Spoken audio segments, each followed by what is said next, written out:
Chapter number 6 है शास्त्रिक invention or the supreme judgement. ठीक है, स्क्रिप्चुरल जो अथॉरिटी है ना वो सबसे टॉप पर जजमेंट है। हम देखते हैं कि लोग अपने अपने हिसाब से क्यों चलाते, कहते हैं मेरे हिसाब से ना ये चीज है समझ के। हम देखते हैं जैसे आजकल के समय में दक्षिण प्रसाद ने गीता का अपना तात्पर्य नहीं लिखा था, या जब हमारे जो प्रमाणिक शास्त्र है उनके ऊपर अपना अनुवाद नहीं दिया था, उससे पहले कितने सारे लोग आए अप्रमाणिक लोग, अगर हम देखा जाए तो कितने बाबा आए, कितने सारे लोग आए, उन्होंने अपना अपना तात्पर्य लिखा गीता से, भागवतम से, है ना। एक बार कोई भक्त बता रहे थे कि वो एक आश्रम में गए और उन्होंने पूछा, है ना, कि आपके आश्रम में कौन कौन से ग्रंथ है, तो शिष्य गया, शिष्य ने दिखाया, देखो ये हमारे गुरु जी की गीता है, ये हमारे गुरु की भागवतम है, ये हमारे गुरु की रामायण है, ये हमारे गुरु की महाभारत। ये गुरु कैसे हो सकती है? गीता तो भगवान की लिखी, भागवतम तो व्यास देव जी ने लिखा, रामायण तो वाल्मीकि जी ने लिखा, है ना, और महाभारत वेद व्यास जी ने लिखा। तो अब कैसे कह सकते हैं हमारे गुरु की करेंगे, उनके अनुसार उन्होंने अपने अनुसार से गीता कर दिया है, मतलब ये तो फिर सरासर गलत है। तो गीता का मतलब अपने हिसाब से दे सकते हैं। ये शास्त्रीय जो नॉलेज है ये एक्चुअली हमारे हमारे मन से सुना आ रहा है, बिकॉज टॉप मोस्ट जो अथॉरिटी है ना, टॉप मोस्ट स्क्रिप्चरल जो अथॉरिटी है वहां से आ रहा है। इसलिए श्री प्रसाद जी कहते हैं कि we don't need to speculate any nonsense stuff, कि मैं कुछ स्पेकुलेट करके मैं ये ग्रंथ लिख रहा कर रहा हूँ। प्रसाद जी कह रहे हैं हमारे जो ग्रंथ से जो अथॉरिटी है ना, पूरा व्यास देव है, जो भगवान के लिटरली इनकारनेशन है। ठीक है, उन्होंने सारे वेद पुराण उपनिषद महाभारत सबकी रचना पहले कर दी ना, इन्हें रचना जब कर दी तो हमें कुछ नहीं करना, बस हमें उनके जो लिखा हुआ शास्त्र जो उन्होंने लिख रखा है बस वही मैं रिपीट कर रहा हूँ। समय काल परिस्थितियों चीजों को थोड़ा सेटल करके वही रिपीट कर रहे हैं, लेकिन हम कुछ अपना स्पेकुलेट नहीं करें। और एक्चुअली यही होता है, एक जो सही गुरु है ना उनका भी एक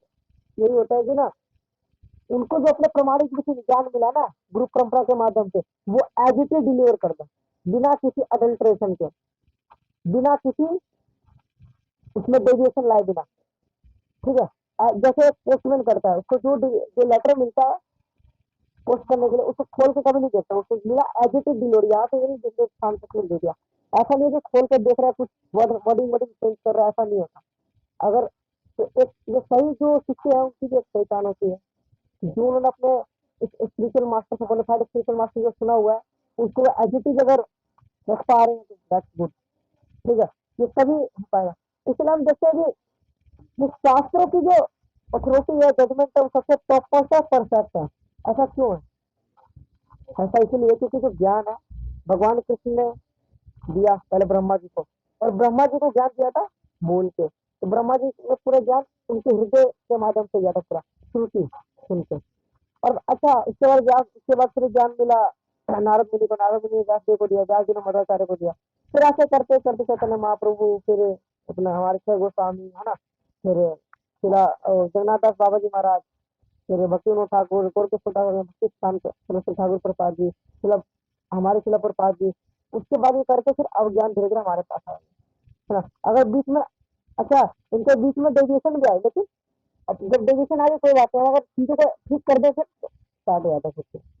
तो ये सही गुरु परंपरा की निशानी होती है। नहीं तो हम देखते हैं और चार तरह के संप्रदाय है, अगर इसके अंतर्गत चीजें आ रही है तो ठीक है, नहीं तो हमें अपने चीज बनाने की जरूरत नहीं है। नहीं तो आज देखते हैं आजकल कलीग में मतलब लोग अपना संप्रदाय खुद बनाना चाहते, कहते हैं I want to become founder, सारे मैं कुछ खोलना चाहता हूँ। अरे हमें यहाँ कुछ खोलने की जरूरत नहीं है, जब चीजें खराब हो जाती है तो हम कुछ कर सकते हैं। अब चीजें सही है, हमें आइडेंटिटी मिल रहा है तो क्यों ना उसके अंदर कंट्रीब्यूट करें। अच्छा बात वही होगी यहाँ पे कि हम अपने आइडेंटिटी क्रिएट करना चाहते हैं, यहाँ पे भी यही आगे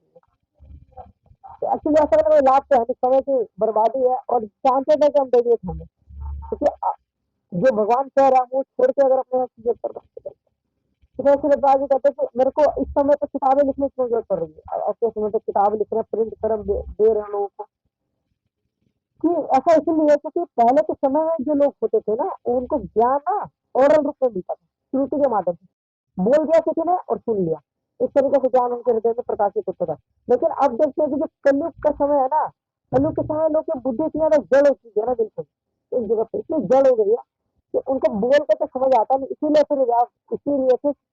हमारे जो आचार्य इनको किताबें जो है इसलिए जाओगे देखा कलयुग के अंत में तो लोग सुन ही नहीं पाएंगे, उनके मतलब धैर्य ही नहीं होगा, इसलिए उन्होंने फिर किताबों को लिखा, है ना,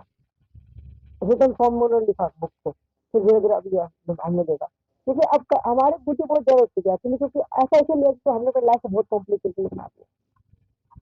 है ना। ऐसा और ऐसा भी है, इसलिए भक्तिनाथ ठाकुर जी तो कहते हैं कि जब तक वर्णाश्रम स्टैब्लिश अगर हो गया, अगर वर्णाश्रम स्टैब्लिश हमने कर दिया, तो ये मानते थे 50% काम होगा, इसलिए प्रसाद जी कहते हैं कि आई हैव डन 50% वर्क, ठीक है, मतलब वर्णाश्रम जो है, प्रसाद जी कह रहे हैं कि मैंने 50% काम कर दिया, मतलब कृषि वही सब, लेकिन 50% काम प्रसाद जी ने कहा मैं अपने शिष्यों पे छोड़, 50% कौन सा काम है, वर्णाश्रम स्टेब्लिश करना, लेकिन किस एंगल है,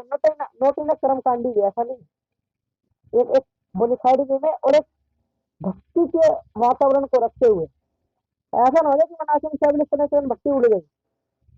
या भक्ति हो रहा है बाकी अनफेवरेबल चीजें हो रही है, तो वो दोनों एक्चुअली बहुत क्रिटिकल है, क्योंकि शहरों के लिए ये बहुत टफ है, इसलिए हमने देखा है कि आज के समय काफी ज्यादा फार्म कम्युनिटी बन रहा है, क्योंकि हमारे लिए, क्योंकि एक्चुअली क्या हुआ, अगर हम अनुकूल वातावरण में अगर चीजें करेंगे ना, तो बहुत हमारे लिए बेनिफिशियल होगा, है ना।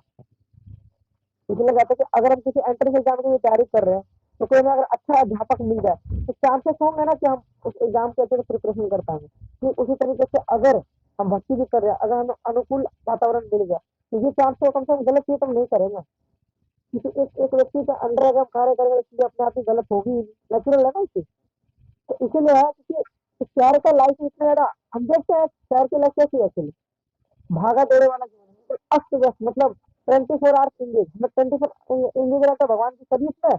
और हम 24 इंगेज रह रहे हैं माया के सर्विस में, हम इंगेज तो दोनों में रह रहे हैं, ऐसा कि मनुष्य का स्वभाव ही इंगेज रहना और सेवा करना, लेकिन देखना है हम पर इंगेज किस में रह रहे हैं और किस चीज की सेवा कर रहे हैं,